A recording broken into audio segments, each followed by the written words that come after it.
Nouvelle soirée du point sur l'actualité sur For You Media Africa. Mesdames et messieurs, votre fidélité nous honore. Merci de nous retrouver une fois de plus ce soir. La thématique principale, c'est sans hésitation que les pays de l'AES, l'Alliance des États du Sahel, bien sûr, ont décidé de se tourner vers des partenaires fiables et sûrs. Le cas du Niger qui, bien sûr, outre la Russie a décidé de se tourner vers un autre partenaire de poigne qu'est la Turquie, en effet, à l'invitation du président turc Recep Tayyip Erdogan. Le Premier ministre nigérien a effectué une visite de travail en Turquie la semaine dernière. Un communiqué publié par le département de communication de la présidence de la République turque indique que le président Erdogan et le Premier ministre nigérien ont discuté des relations politiques et économiques entre Ankara et Niamey, de la lutte contre le terrorisme et des questions régionales et internationales. Et alors que Mahaman Lamine Zéné et sa délégation ont visité plusieurs entreprises turques de production d'armes, le président Erdogan a exprimé le soutien de la Turquie aux mesures prises par le Niger pour renforcer son indépendance politique, militaire et économique, souligne bien sûr le communiqué. Il a également déclaré que la Turquie s'oppose et continuera de s'opposer aux interventions militaires étrangères visant le peuple nigérien. Un rapprochement, il faut le dire, qui ne plaît pas au bloc occidental. Analyse autour de cette coopération qui s'approfondit de jour en jour. C'est bien sûr tout de suite dans le cadre de votre programme.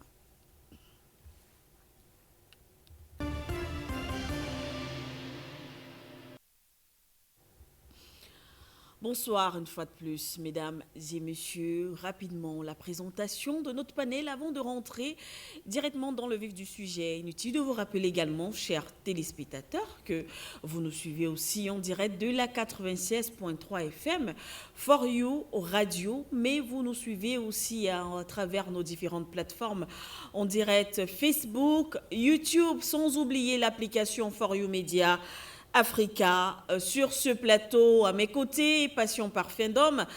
Bonsoir, bienvenue Passion Parfum d'Homme. Bonsoir Manuela Sikandoumbe, bonsoir à nos millions de téléspectateurs, à nos millions de téléauditeurs, bonsoir à nos techniciens, bonsoir à l'ensemble de tous ceux qui continuent de nous être fidèles et d'accompagner cette très belle aventure, n'est-ce pas, qu'est For You Media Africa, télévisuel, mais là aussi radio. Effectivement. C'est quelque chose de fantastique qui ne cesse de nous tirer vers le haut. Et une fois de plus, merci pour cette invitation. Merci à vous, Passion Parfum d'Homme. André Christelle Fanga avec nous sur ce plateau. Bonsoir, monsieur, bienvenue. Bonsoir Manuela Siké, c'est toujours un très grand plaisir de me retrouver sur votre plateau et surtout avec le doyen Patient Parfum d'Homme. Je bénis le ciel pour de tels hommes et de telles femmes comme vous et tous les téléspectateurs de tous ceux qui nous suivent, parce que avoir une génération comme celle-ci en un temps comme celui-ci, véritablement qui comprend les enjeux de l'Afrique du futur, de l'Afrique de demain. Vraiment, c'est une bénédiction du ciel. Donc, merci pour cela et je salue ceux qui sont sur Internet. Connectez-vous, comme vous disait quelqu'un d'autre, connectez-vous davantage pour que nous puissions davantage échanger, parce que vous savez qu'il y a une très grande activité sur les pages Facebook, YouTube et tout le reste là. Donc, des commentaires, ils vont bon train et ça. Et ils ont aussi des argumentaires qui nous permettent davantage de travailler. Donc, nous saluons toute la grande communauté For You Media qui est sur les réseaux sociaux et tous ceux qui nous écoutent. Laissez-moi féliciter le nouveau préfet du Vouri. On venait de l'installer tout à l'heure, là, par le gouverneur. Le gouverneur venait de l'installer, M. Mvogo Siliak, Marie, qui vient d'être installé comme préfet du département du Vouri, qui justement a des missions précises, comme l'a bien dit le gouverneur tout à l'heure. Si vous aimez l'argent, vous en aurez beaucoup. Le gouverneur Iva Dibois lui a bien dit, si vous aimez l'argent, vous en aurez beaucoup dans le Vouri, mais sachez que vous ne serez plus préfet. Donc, ça, c'est une recommandation forte. Et donc, vraiment, monsieur le gouverneur, merci pour ces conseils sages que vous avez prodigués à cet administrateur civil-là, monsieur Vogosiliak, le nouveau préfet du Bourdon. Nous étions à cette installation-là et nous avons vécu de bout à bout toute la cérémonie. Donc, félicitations encore à lui et bienvenue dans les berges du Vouri, monsieur le préfet. Merci à vous, André Christelle Fonga, d'être à nos côtés ce soir. Voilà donc, chers téléspectateurs, le panel présenté. On vous rappelle également que tout à l'heure, les numéros de téléphone seront affichés au bas de votre petit écran. Vous aurez l'occasion, bien sûr, d'appeler et de participer à cette émission. Donnez votre point de vue sur la thématique de ce soir. Alors, on parle de cette coopération, ce rapprochement qui s'approfondit, comme on l'a dit à l'entame, entre le Niger et la Turquie. En tout cas, on va vers justement cette concrétisation de ce monde multipolaire tant demandé par les Africains. Je vous propose ce petit extrait, justement en ce qui concerne la visite du Premier ministre nigérien, M. Mahaman Lamine Zéné, du côté de la Turquie. On va prendre cet extrait, bien sûr, qui nous vient de la télévision nationale du Niger. Ensuite, on reviendra sur le plateau. Chef d'état-major particulier du président du Conseil national pour la sauvegarde de la patrie, le colonel Ibro Amadou, du ministre en charge des Affaires étrangères Bakaria Sangaré et de l'ambassadrice du Niger en Turquie, Salaw Adama Gazibo. Faisons le point avec nos envoyés spéciaux Ismaël Douda et Yaj Rabiou. Cette visite du Premier ministre, ministre de l'économie et des finances, Ali Mohamed Lamine Zéné à Ankara, est basée sur le renforcement de la coopération militaire avec la Turquie. Et tout semble en bonne marche, comme en témoignent les différentes visites au niveau des complexes industriels d'armement de la Turquie. Après sa visite le jeudi 1er février 2024 au niveau de la firme Aselsan, spécialisée dans l'électronique et communication militaire et civile, le vendredi 2 février, la délégation a poursuivi sa visite avec comme première étape Nour al-Makina, un conglomérat industriel créé en 1989 et opérant principalement dans la construction, de l'énergie ainsi que la fabrication des véhicules militaires.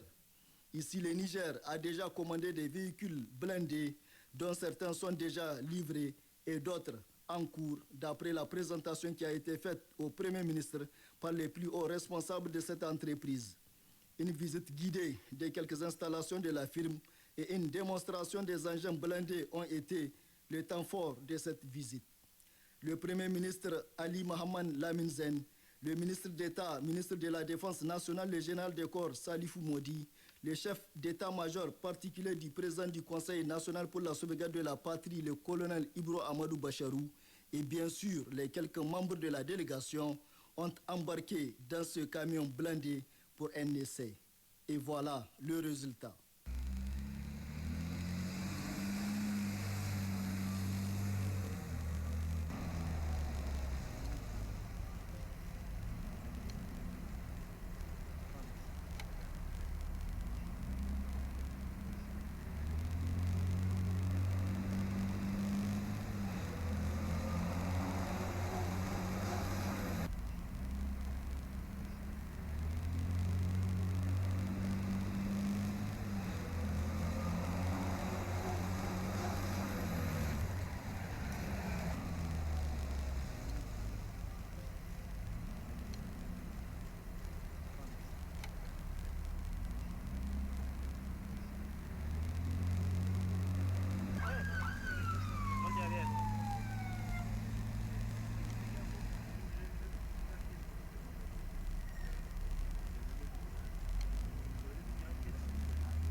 Comme dans un film hollywoodien, mais une réalité.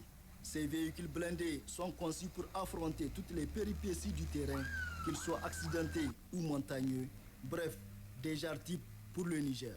Le Premier ministre Ali Mohamed Lamine Zen, témoin oculaire ou plutôt personnage ayant vécu la scène, livre ses impressions. Nous sommes tout simplement fascinés par le niveau de technologie de tout ce matériel de guerre. Comme vous le savez, notre pays fait face à un défi. Nous sommes en guerre. Nous sommes venus faire livrer ce matériel à notre pays. Une bonne partie est déjà sur place. Et ce que vous venez de voir est tout simplement ahurissant. Donc nous sommes dans une posture aujourd'hui où nous allons nous défendre avec les moyens qui sont à notre disposition. Nous sommes à présent à Turkish Aerospace Industry pour la deuxième étape.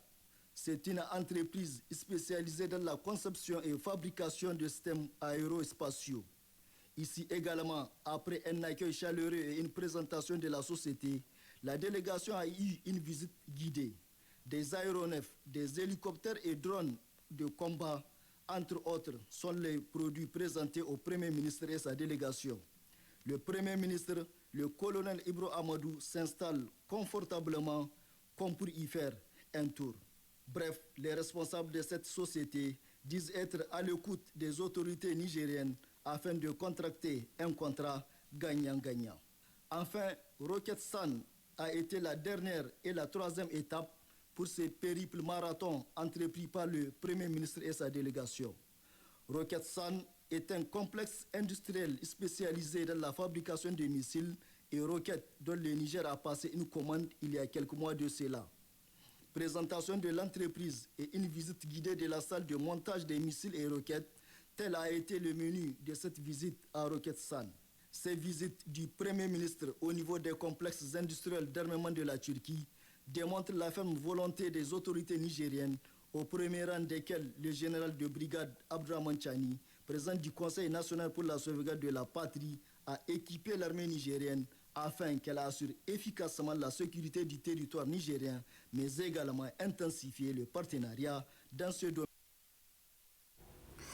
Merci donc à la réalisation pour cet extrait, bien sûr, à nos confrères de la télévision nationale du Niger. On a donc vu cette visite du Premier ministre nigérien Ali Mohamed Zeine du côté de la Turquie, ce qui vient renforcer en parlant de cette coopération militaire entre la Turquie et bien sûr le Niger.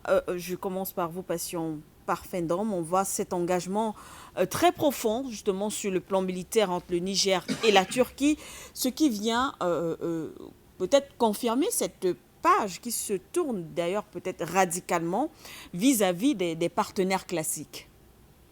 Oui, si on peut parler de partenaires classiques, je crois que le Niger s'inscrit là dans le paradigme du monde multipolaire, c'est-à-dire la diversification des partenaires, oui, à tous les niveaux, surtout des partenaires qui sont prêts à vous accompagner avec des moyens modernes, avec des propositions de renforcement de votre arsenal pour qu'il soit plus compétitif, oui, qu'il soit plus à même de produire des résultats dont vous attendez pour vos armées. Et je crois qu'un pays comme la Turquie, aujourd'hui, il ne faut pas faire la fine bouche sur le plan technique et technologique en ce qui concerne la fabrication des armes, est quand même parmi les tops sur le plan mondial en termes d'innovation, en termes de capacité de pouvoir fournir à un pays comme le Niger, qui est en difficulté aujourd'hui, une palette, j'allais dire une batterie, n'est-ce pas, de moyens de guerre qui soient en mesure de mettre en déroute ce que veulent faire du Niger aujourd'hui, un véritable endroit de désolation et de désespérance.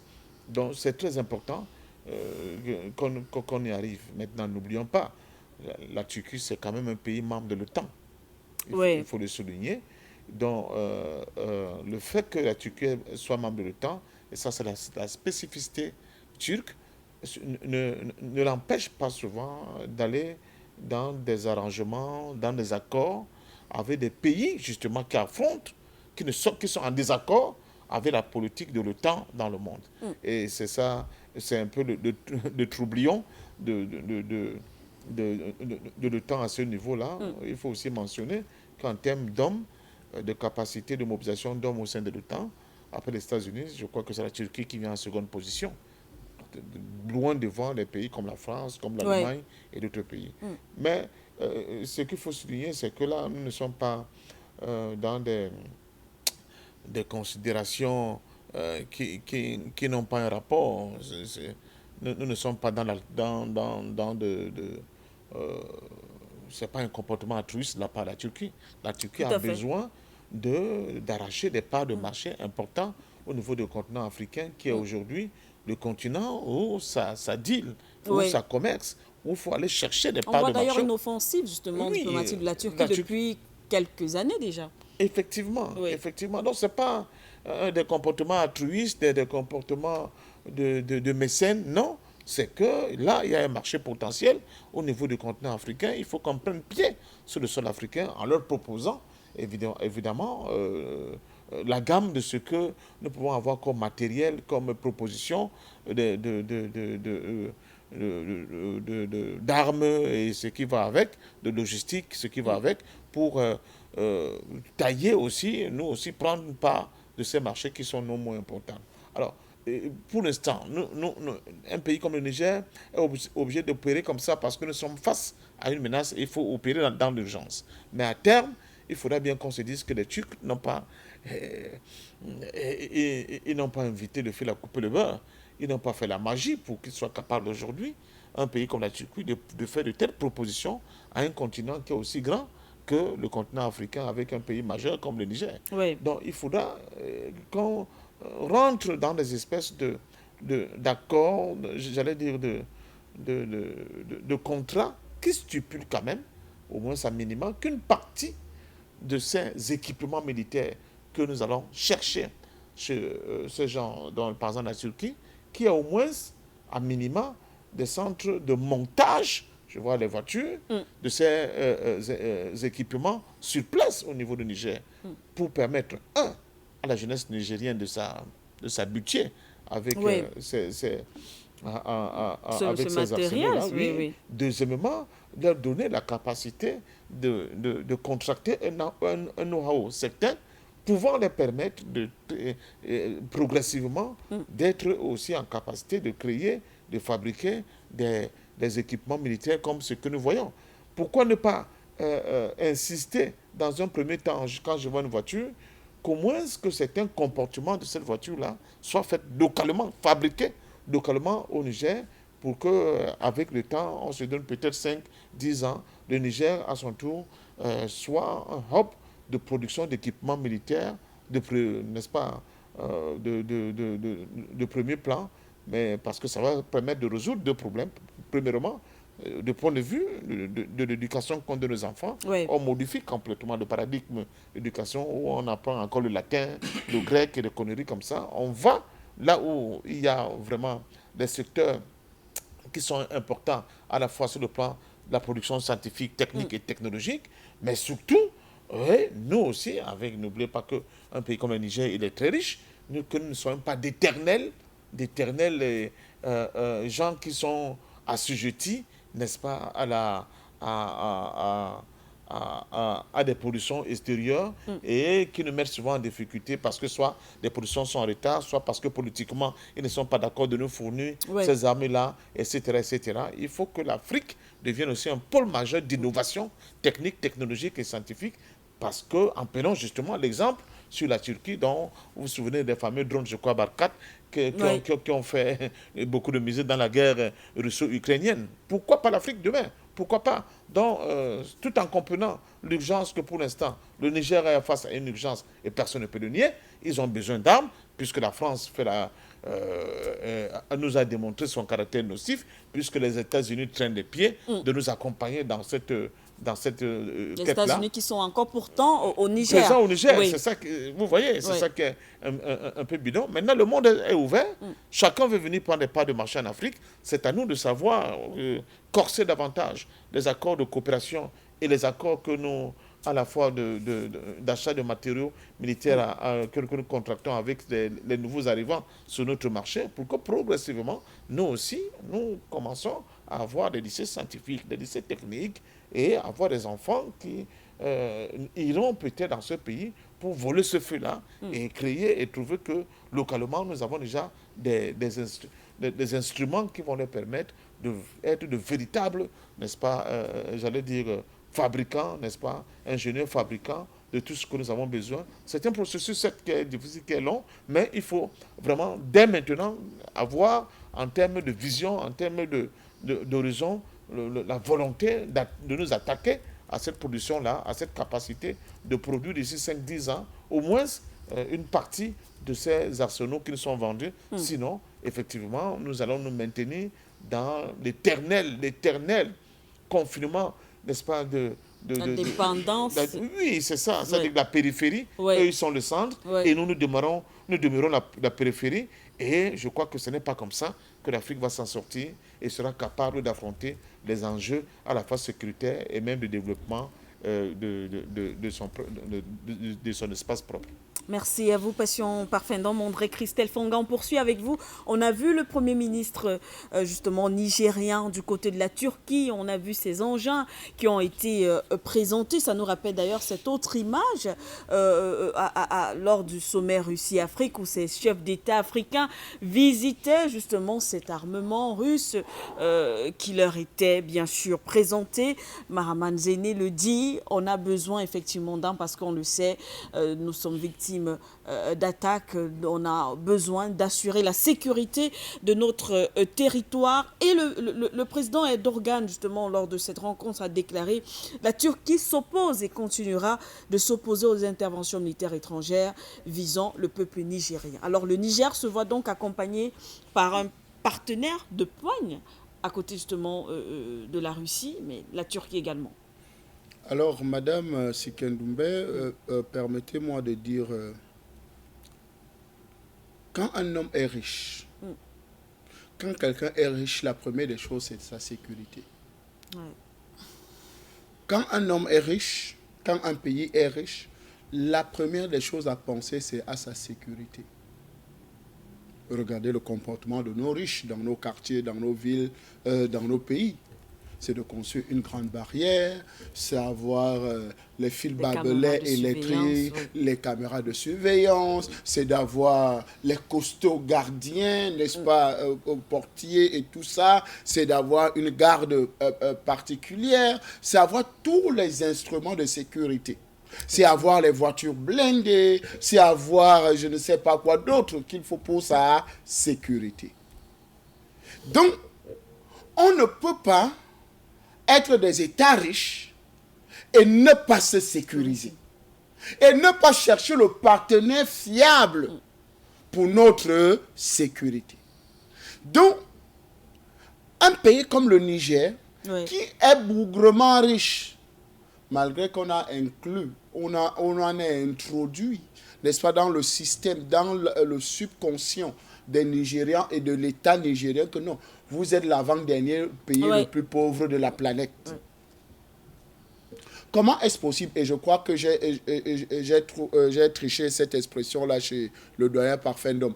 Comment vous pouvez être bourré de diamants dans les poches et on vous claironne tous les jours que vous êtes pauvre? Vous avez faim. Vous êtes bourré de diamants, d'or, de pétrole, de lithium, d'uranium, je ne sais pas quoi d'autre citer. Mais on vous présente comme l'avant-dernier pays le plus pauvre, le moins développé du monde. Est-ce que c'est concevable et pensable? Non. Je pense qu'aujourd'hui, ayant mûri, ayant compris les enjeux, que première des choses, pour qu'un riche puisse garder sa richesse, pour que sa richesse puisse davantage servir pour le bien-être des générations futures, il faut la sécuriser. Et ceux qui étaient les partenaires de ces États-là hier ont su que pour que nous puissions gagner, pour que nous puissions récupérer ces richesses, nous puissions récupérer le potentiel de ces États, il faut créer quoi? L'insécurité. Vous voyez, deux paradoxes, deux visions différentes. Les anciens partenaires créaient l'insécurité et les États qui étaient en insécurité, finalement ne peuvent pas vendre leur pétrole au prix qu'ils veulent, ne peuvent pas vendre leur uranium au prix qu'ils veulent. D'ailleurs, même ils ne savent même pas de quoi il s'agit. Parce que vous allez chez moi à l'Est Cameroun, n'est-ce pas, vous allez à Bétaré, Oya, vous allez retrouver des petits-enfants qui ont des petits sachets d'or. Mais il ne va pas à l'école. Sa mère est malade, les parents sont malades, les gens sont dans la souffrance, ils vivent et ils vont vendre ça au premier passant là à 10 000. Ils vont vendre ça là pour avoir de quoi aller peut-être amener 2 ou 3 personnes au Tchapalo. Vous savez ce qu'on appelle le Tchapalo. Voilà. Pour amener au Tchapalo, qui vont se saouler la gueule avec des boissons traditionnelles. Donc, mais quand le Chinois qui va venir acheter ça, ou bien je ne sais pas, un opérateur quelconque va venir acheter ça, pour lui, il a fait une bonne affaire. Oui. Alors qu'en réalité, il va toujours croupir dans la pauvreté. Et c'est comme ça qu'il y a des maladies, il y a des choses qui arrivent après. Donc, je pense qu'aujourd'hui, le Niger ayant compris les enjeux, et c'est pour ça qu'il faut véritablement apprécier votre travail. Vous, en tant que journaliste, vous, en tant que directrice des médias ici, sur cette chaîne, qui avez créé des instruments, n'est-ce pas, de compréhension de la richesse, de la responsabilité, n'est-ce pas, de nous rendre responsables, de rendre les Africains responsables que maintenant, vous êtes riches, vous n'êtes pas pauvres. On vous a seulement appauvri, ou bien on continue seulement à vous appauvrir, parce que vous savez que la pauvreté commence d'abord mentalement. Tout à fait. Si on vous a donné une mauvaise éducation, on vous a rendu pauvre.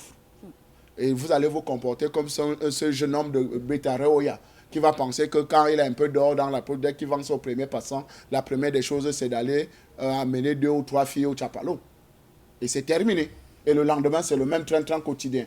Donc, vous voyez que l'éveil de conscience aujourd'hui a amené les États comme celui du Niger à prendre conscience que non, la France ne peut pas être illuminée à 60%. C'est-à-dire, la France exploite, n'est-ce pas, l'uranium du Niger, la vend à d'autres États. D'abord, elle entretient ses centrales nucléaires en France avec l'uranium du Niger. Elle vend aux autres États, donc c'est-à-dire, elle fait des bénéfices sur l'uranium exploité au Niger. Elle a l'énergie pour les maisons à partir du même uranium.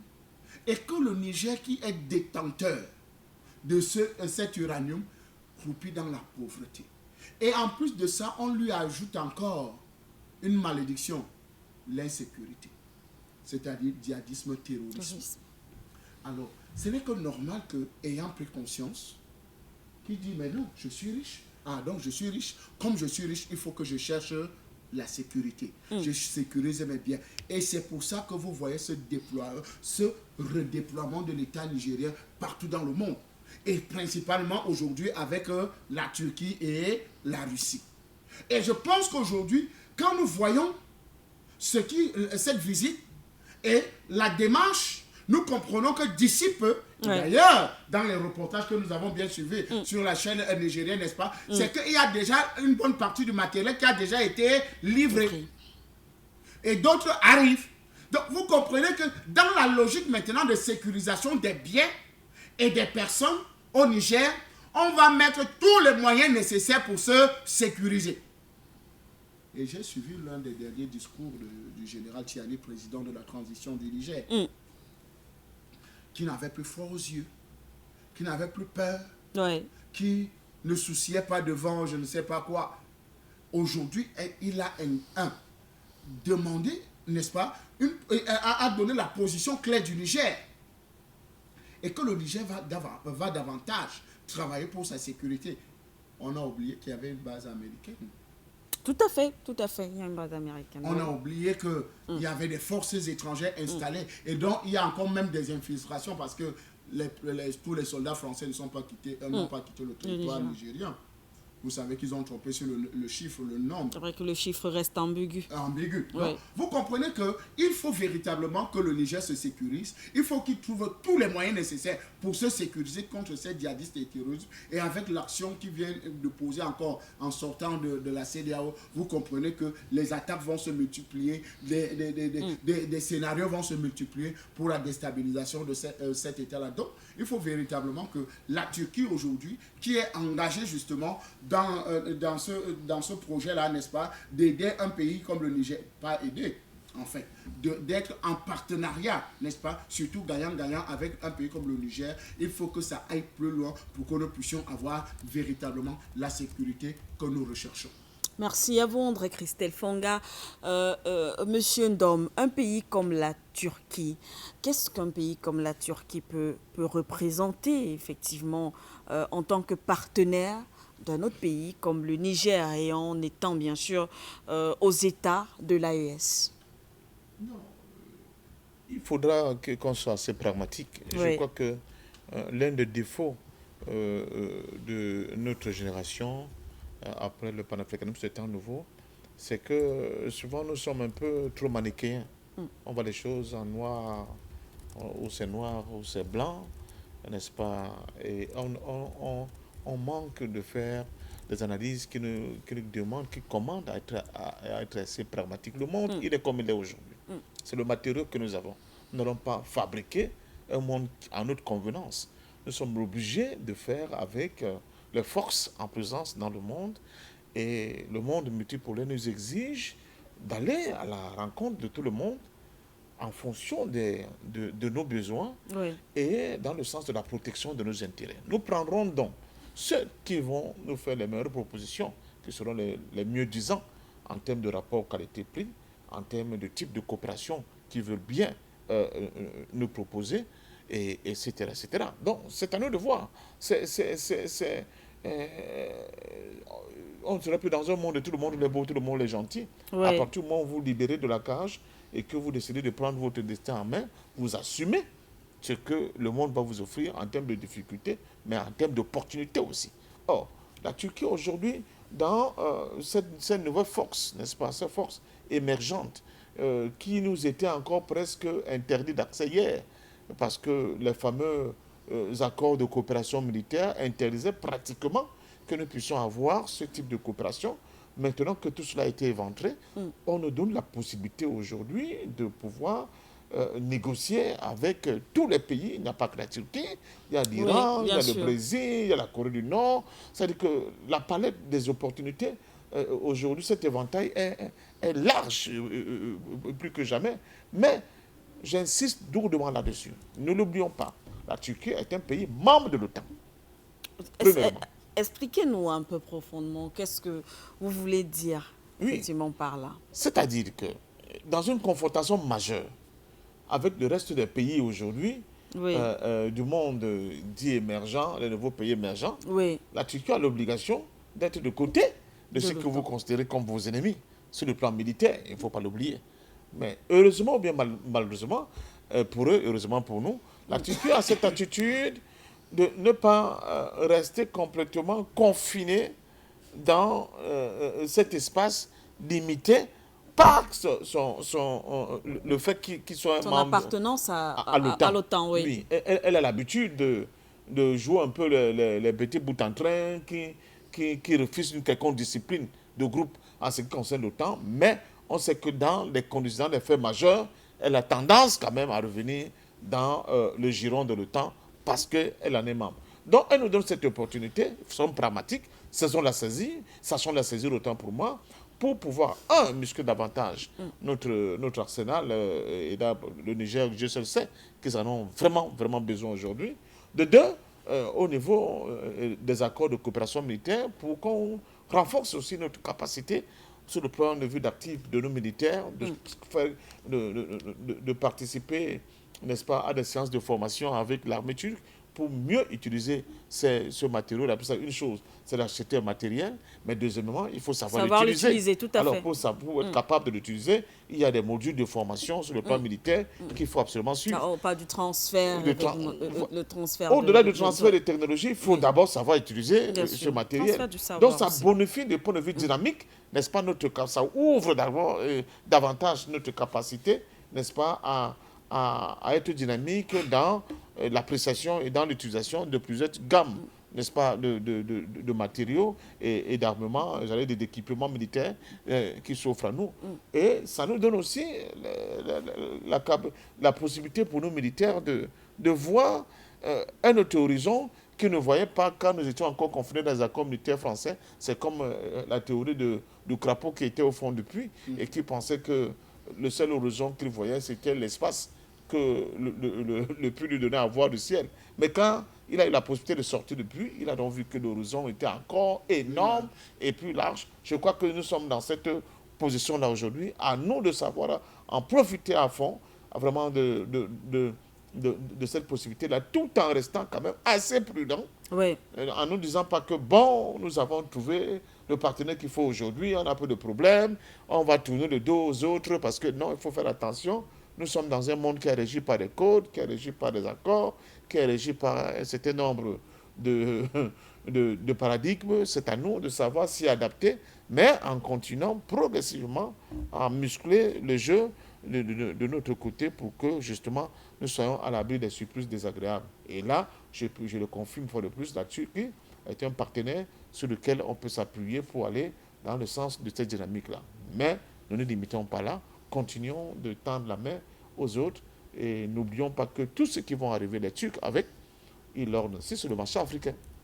Parce que le marché africain, Christian ne dit pas assez, nous ne sommes pas seulement les enfants dont les poches sont bourrées de diamants qui sont affamés. Le marché africain, c'est le marché de demain. Ouais. Celui qui perd l'Afrique, celui qui perd la capacité de nouer les accords avec les Africains, de faire des joint ventures avec les Africains, on parle de partenariat gagnant-gagnant. Cette personne va se trouver terriblement en difficulté demain.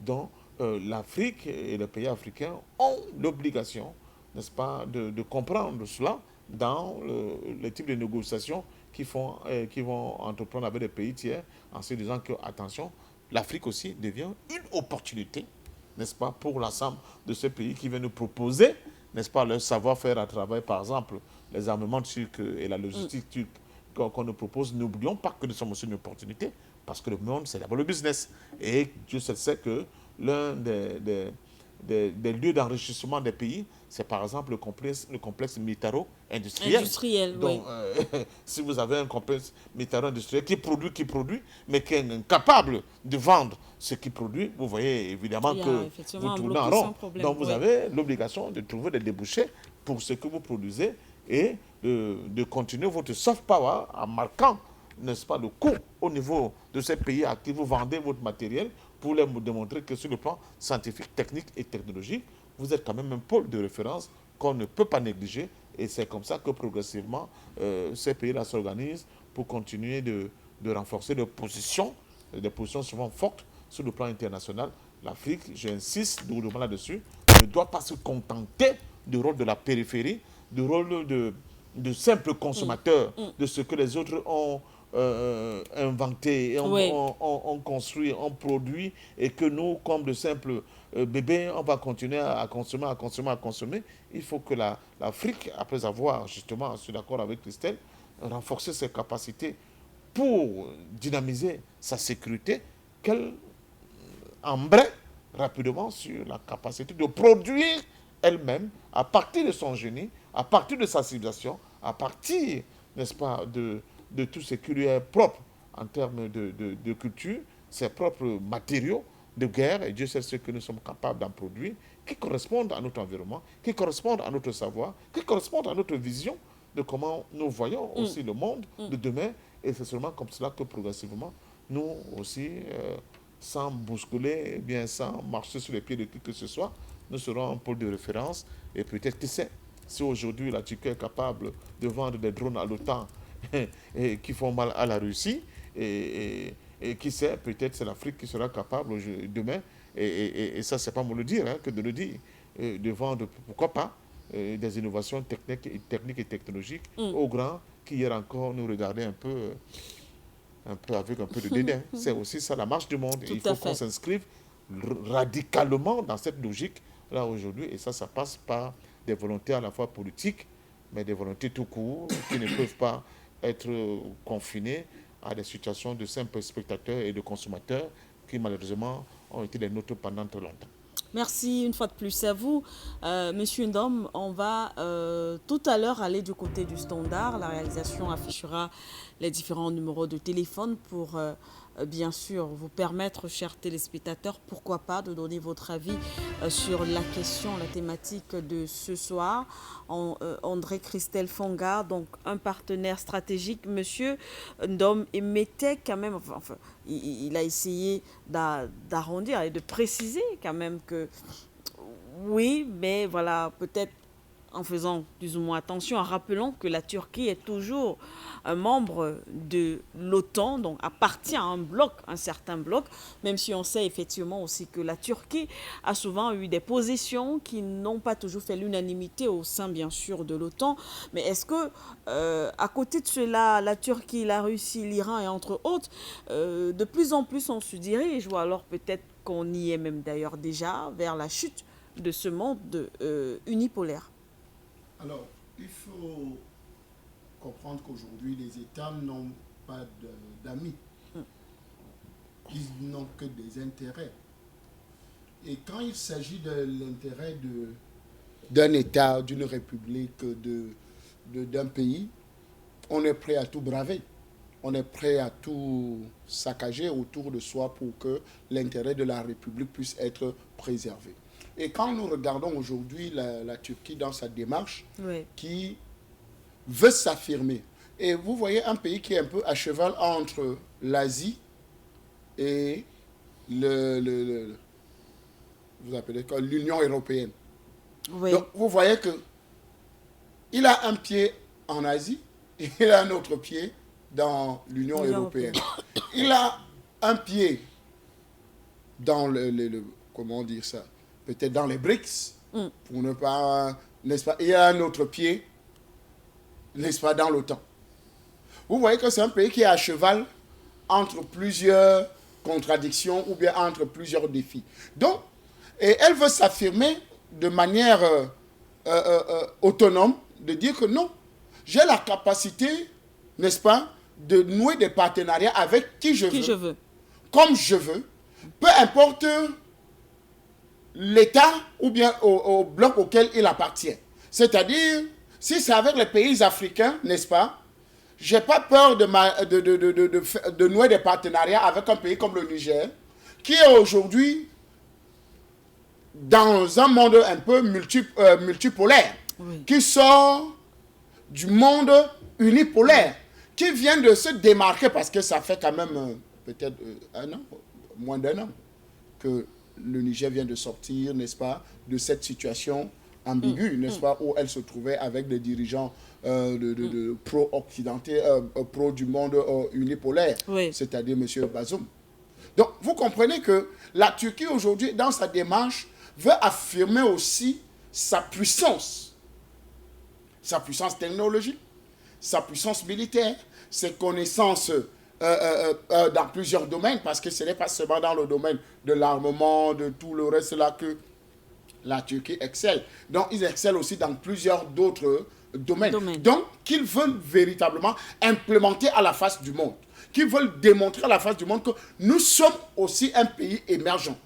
Nous avons acquis de la technologie, nous avons travaillé et nous avons déjà un modèle, un programme, que ce soit économique, que ce soit militaire, que ce soit dans d'autres domaines et dans d'autres aspects. Donc, vous comprenez que le monde multipolaire que nous souhaitons, c'est aussi, pas seulement pour le cas des pays africains, même pour les pays européens, n'est-ce pas, ou bien occidentaux.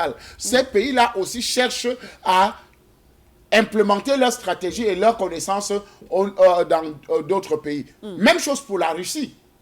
Parce que le partenariat, beaucoup s'étonnent que, mais qu'est-ce que la Russie vient chercher en Afrique? Ou bien c'est seulement pour venir aider les États africains? Non, la Russie ne vient pas seulement aider les États africains. La Russie cherche aussi des alliés et des partenaires, n'est-ce pas, pour davantage mettre en mal le roi dollar. Vous savez que depuis un certain temps, je parle du roi dollar. Le roi dollar qui est commandé par les États-Unis, n'est-ce pas, qui est la monnaie états-unienne, qui est le système monétaire international implémenté par les États-Unis. Donc, vous voyez que la Russie ne peut pas aller seule à la grande bataille, n'est-ce pas, qui oppose les autres nations unipolaires commandé avec le commandant en chef, celui qui s'est autoproclamé vainqueur de la Deuxième Guerre mondiale, celui qui s'est autoproclamé gendarme du monde, celui qui s'est autoproclamé grande économie mondiale, celui qui s'est autoproclamé censeur, n'est-ce pas, de la démocratie, en fait, celui qui a l'unité de mesure, n'est-ce pas, de la démocratie dans le monde, ou bien des lois, n'est-ce pas, de liberté, des droits de l'homme et de tout le reste. Donc, en fait, celui qui régit le monde selon ses convictions, selon ses décisions. Donc la Russie se retrouve dans cette posture-là pour dire que mais non, ça ne peut pas continuer comme ça. Il faut véritablement que ça s'arrête. Donc la Russie cherche des partenaires, n'est-ce pas, qui vont l'aider à faire tomber le roi dollar. Et c'est comme ça que la Russie, la Turquie et les autres États sont en train de se comporter aujourd'hui pour dire que non, ça ne va pas continuer, ce monde unipolaire ne va pas continuer. Nous allons créer d'autres systèmes, nous avons créé d'autres systèmes, nous avons créé d'autres possibilités pour certains États, surtout les États embryonnaires comme les nôtres, parce que nous sommes quand même à 70 ans de civilisation, c'est-à-dire où on a atteint l'indépendance, parce que c'est à partir de où on nous a donné ce faux acte de naissance, n'est-ce pas? Parce que c'est des faux actes de naissance. Oui. Appelés, en parlant de l'accession des pays africains à l'indépendance. Des pays africains à l'indépendance. Oui. Donc, nous tous, on est dans les 60-70 ans. Donc, il n'y a pas un pays là qui a plus que ça. Vous voyez un peu, où on nous a attribué des indépendances factices. Donc, vous voyez que nous sommes dans des États embryonnaires qui cherchons encore, qui tâtonnons et qui avons fait des pas de géants. En fait, c'est comme si nous sommes nés avec des cuillères en or dans nos bouches. Mais comme nous n'étions pas conscients hier, finalement, l'Occident nous a malmenés comme elle voulait. Donc, aujourd'hui, ces pays embryonnaires cherchent maintenant aussi des partenaires aussi solides qui peuvent l'aider à sortir de cet enfer des 70 ans, n'est-ce pas, de la néocolonisation. Oui. Donc, vous comprenez qu'en réalité, tous ces pays ne cherchent pas seulement à briser le monde unipolaire, n'est-ce pas, tout seul, cherchent aussi à vendre leur technologie. Et je crois que c'est parfait qu'il le disait tout à l'heure. Le monde, l'Afrique n'est pas seulement à la tête, n'est-ce pas, de ceux qui doivent les aider. L'Afrique aussi a besoin aussi de transfert de technologie. En dehors du transfert de technologie, on doit aussi avoir la capacité, n'est-ce pas, après avoir obtenu ce transfert, de s'auto, n'est-ce pas, former, de s'auto-financer, en fait, de faire des choses de nous-mêmes. Qu'on ne soit plus seulement, n'est-ce pas, ceux qui attendent tout des autres. Mais que nous ayons la capacité, que comme la Turquie vient, ok, la Turquie va s'installer au Niger, d'accord. Maintenant, on transfère maintenant l'unité, par exemple, de fabrication des munitions, fabrication des drones, fabrication des chars et tout le reste, et de tous ces éléments-là au Niger. Parce que ça ne sera plus ce genre de partenariat qu'on va seulement prendre, ok, l'arrivée des formateurs, n'est-ce pas, turcs, n'est-ce pas, au Niger. Ils finissent de former un an après et ils s'en vont. Oui. Maintenant, on attend encore peut-être 2 ans. Quand cette catégorie a terminé, on attend encore d'autres formateurs qui vont encore venir de la Russie, d'autres formateurs qui vont venir de l'Iran, d'autres formateurs. Non, je pense qu'aujourd'hui, nous devons avoir la capacité de faire comme la Chine l'a fait, c'est-à-dire voler la technologie. Ok, la Chine a dit, ok, j'ouvre mes terres pour que vous venez déposer vos industries. Parce que la plupart des industries européennes, n'est-ce pas, et états-uniennes, ont fui, n'est-ce pas, la vie chère ou bien les taxes et tout le reste pour aller s'installer en Chine. La Chine a carrément ouvert ses portes en disant que, ok, faites ce que vous voulez. Mais en travaillant, il y avait toujours un Chinois à côté en train de voir. Et vous avez vu Adidas, il y a eu Adidas. Abibas, Abibos. Vous voyez, quand je le dis, vous Oui. le voyez un peu, Tout le à fait. scénario, Tout à n'est-ce fait. pas? Oui. Il y a eu Adidas, n'est-ce pas? Fabriqué en Chine, n'est-ce pas? Après, Abibos, Adidas, tout ça. Donc, il y a eu cette façon-là de faire qui était presque identique au vrai Adidas. Donc, vous comprenez, sans publicité, bien sûr, pour dire que c'est juste pour illustrer mes propos et pour dire que vraiment, nous pouvons véritablement, n'est-ce pas, avoir des partenaires, mais des partenaires qui vont nous permettre aussi de nous émanciper et de ne plus être des bébés qui n'attendent que le biberon venu de l'Occident. Christelle Fanga, on va essayer de prendre la réaction des téléspectateurs au standard et on va aller rester d'ailleurs au Cameroun avec monsieur Ekwam. Bonsoir monsieur Ekwam, bonsoir. Et de ne plus être des bébés qui n'attendent que le biberon venu de l'Occident.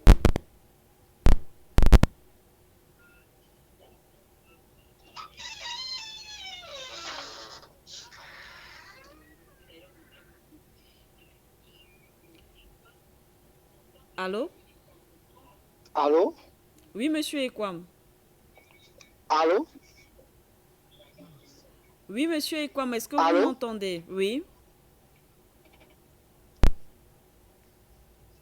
Ah. Allô, vous êtes en direct, monsieur Ekwam. Allô? Est-ce que le standard peut faire signe à monsieur Ekwam? Oui, bonsoir, lui madame rappeler Manuela qu'il est en Siké. direct. Bonsoir, monsieur.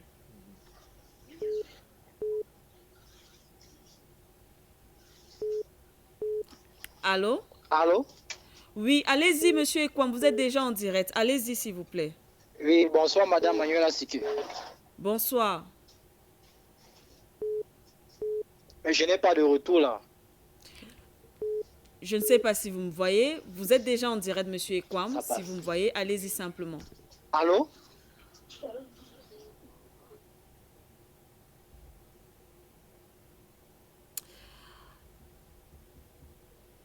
Alors, Mon message, le message que je veux que je passe aux Africains aujourd'hui, c'est de dire à l'ensemble de me faire. Bonsoir d'abord.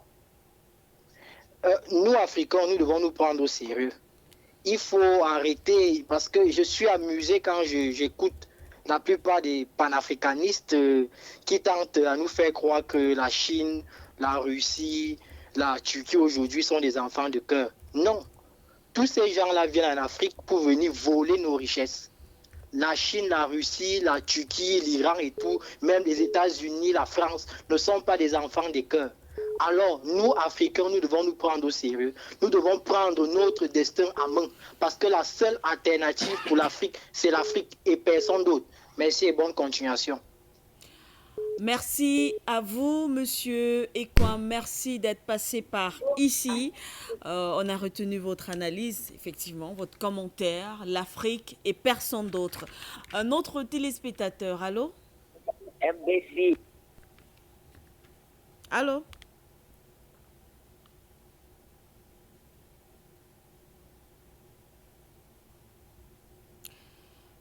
Allô, bonsoir.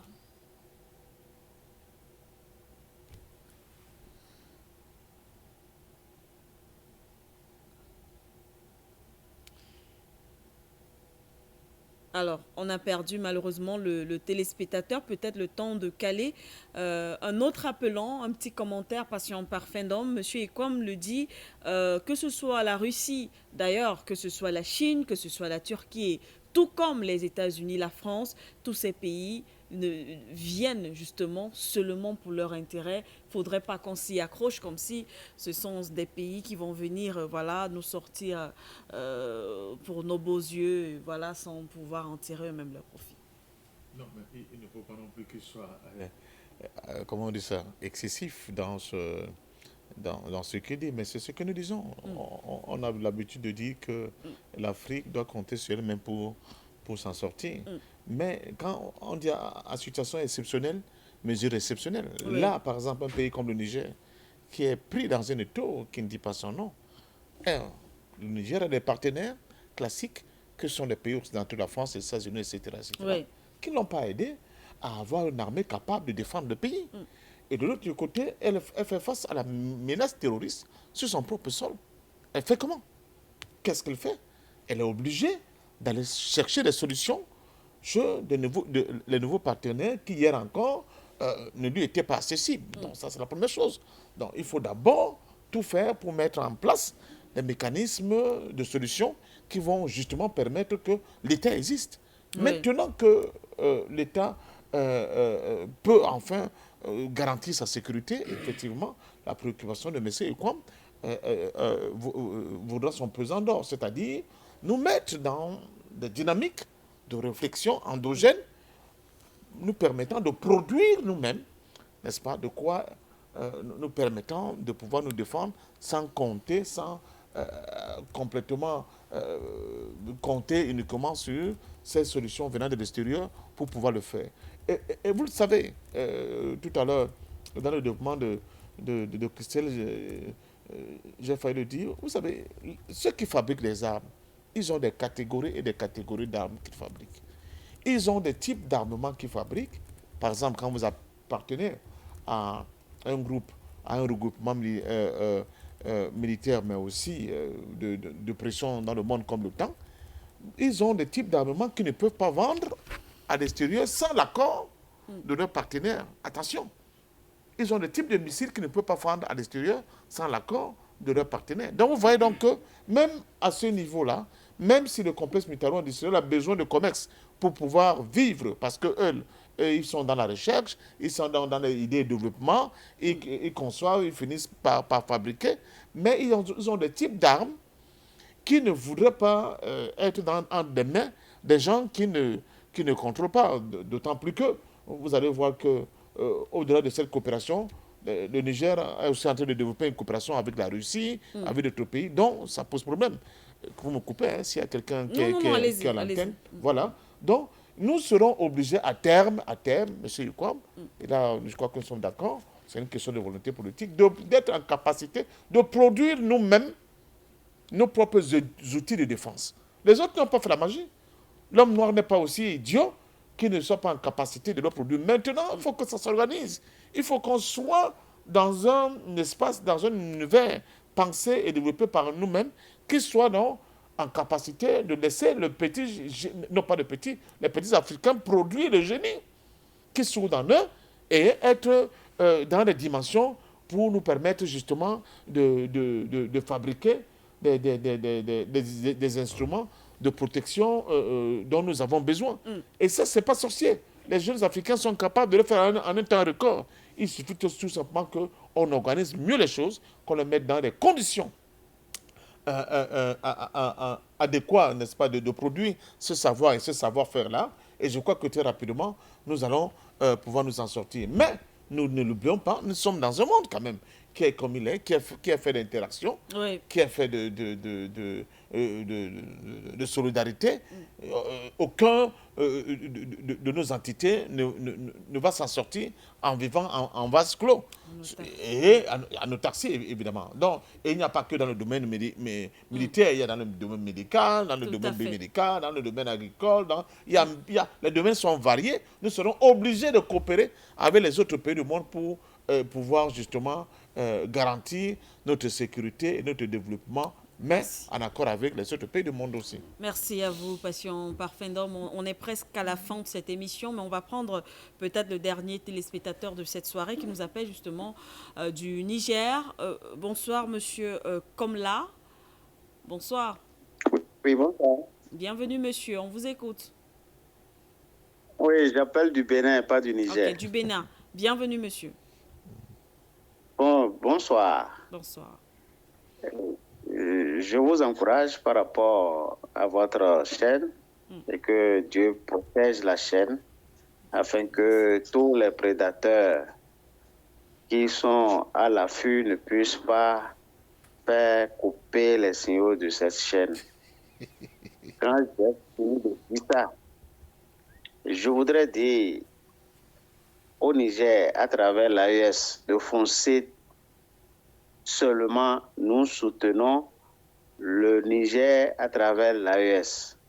Sinon, comment comprendre que depuis plus de 60 ans, le Niger est qualifié de pays le plus noir du monde parce que c'est 7% de couverture électrique, pendant que l'uranium du Niger éclaire les Français. L'uranium du Niger fait chauffer les Français. Donc, moi je dis, si ça ne va pas, il vaut mieux changer. Si le médecin traitant n'arrive pas à baisser la fièvre, il vaut mieux changer vraiment de médecin et changer le diagnostic. C'est ça qu'il faut. Et je prie Dieu que très tôt aussi, mon pays, le Bénin, puisse changer de paradigme parce que les gouvernants vont comprendre que l'AES est parti pour vraiment faire le bonheur de la sous-région ouest-africaine. Et nous, Béninois, nous sommes avec le peuple nigérien, tout le peuple de l'AES. Vraiment, Manuela, je vous félicite pour l'émission et que Dieu nous garde ensemble. Très bientôt, l'Afrique va siffler la joie et le bonheur et la victoire sur ses ennemis depuis des siècles et des siècles. Je peux vous dire que j'ai des amis qui sont en Europe, qui sont prêts à immigrer vers l'AES dès que l'union monétaire sera clarifiée. Donc, je peux vous dire que ce sont des gens qui sont en Europe, qui suivent même plus intéressés par cette décision de l'AES de quitter la CEDEAO, par cette décision de l'AES de prendre maintenant son destin en main. Je vous remercie. Merci beaucoup au doyen Parfait Ndom. Le panafricain par essence et par naissance. Et je vous dis un coucou amical. Que l'Éternel nous garde ensemble. La patrie ou la mort, nous vaincrons. Merci également à vous, Monsieur Komla, depuis le Bénin. Merci d'avoir appelé. On remet la thématique. On est en train de sortir en 30 secondes peut-être pour sortir définitivement. André Christelle Fanga, un dernier mot. Pour simplement dire que les partenariats sont très bien, mais il faut qu'il y ait le transfert de technologie. Il faut qu'on soit des États responsables. Parce qu'en dehors seulement de ces différents États, de ces démarches de partenariat, il faut véritablement que nous devenons des pays producteurs et que nous ne soyons pas le grand projet pensé par les Occidentaux, c'est-à-dire devenir un comptoir ou un dépotoir, vraiment, où tout va venir se déposer, que nous soyons aussi des producteurs capables maintenant de produire et de vendre aussi à l'Occident et à vendre dans d'autres États. Et ça, nous sommes capables. Merci à vous. André Christelle Fanga, 30 secondes, Passion Parfait, non? Non, nous sommes dans une nouvelle ère. C'est à nous de prendre nos responsabilités, tout dépend de nous. Et l'exemple turc est là justement pour justifier que tout dépend de nous. Tout dépend de nous, tout dépend certainement des Africains. Merci à vous, chers téléspectateurs, de nous avoir suivis. Merci d'avoir été avec nous une fois de plus ce soir encore. On se donne bien sûr rendez-vous demain, d'autres thématiques, de même panel. Et d'ici là, on vous souhaite une très très belle soirée en compagnie des programmes de For You Media Africa. Très bientôt.